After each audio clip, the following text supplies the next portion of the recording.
saya ini, karena biar bagaimana kan dia istri daripada anak saya sendiri. Dan sampai detik ini saya masih mengakui bahwa dia itu adalah anak saya, mantu saya. Awal mulanya saya tidak pernah mau ikut campur tentang apa yang diceritakan di media. Izin Pak, maaf, nama si dia itu siapa? Ya, Mantunya namanya Putri siapa? Dini. Putri Dini. Ya, Putri Dini. Jadi awalnya karena kita lagi berduka, belum 40 hari, anak saya ini cuma datang 1-3 harinya aja, kurang lebih 15 menit.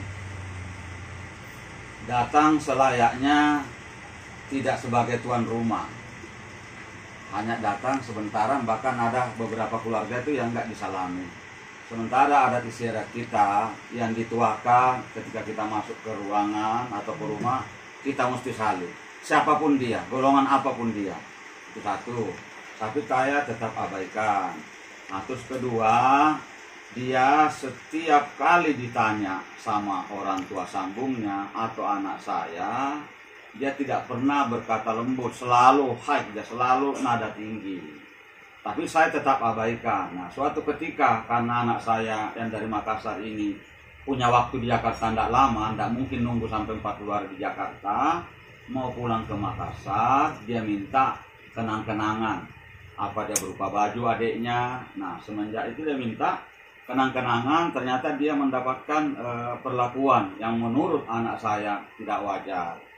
Karena ketika dia berbicara melaporkan kejadian ini sama saya masih tetap membela anak mantu saya ini. Nah, ketika laporan dari anak saya, mantu saya yang lain, nah seperti ini, coba saya buka komunikasi.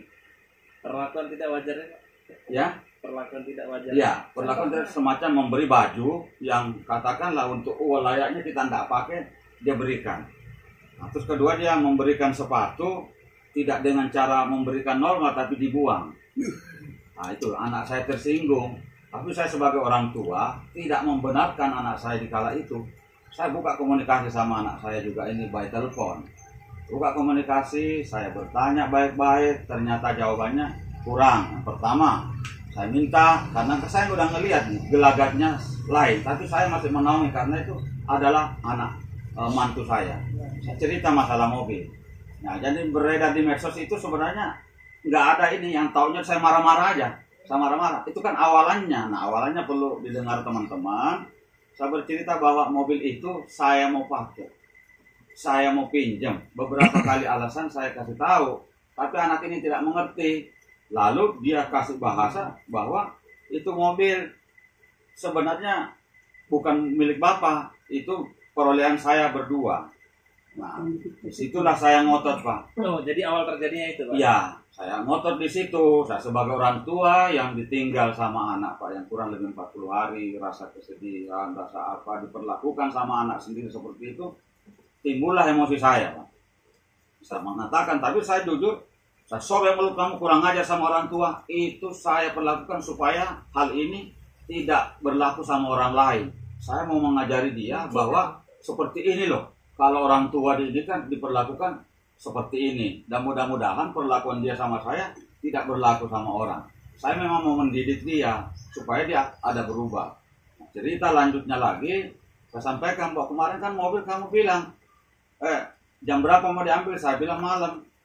Lalu dia jawab, saya kan bukan mau ngasih mobil, cuma saya bilang insya Allah. Di situ saya marah, Pak. Marah sama dia. Sudah marah, rupanya karena ini anak tiktokers, apa-apalah yang di medsos. Sementara saya kasihan dengan kondisi saya seperti ini. Beliau tahu saya orang rumahan yang agak gaptek lah. Dia viralkan ini permasalahan. Padahal ini kalau datang baik-baik seperti ini, tidak ada masalah sebenarnya.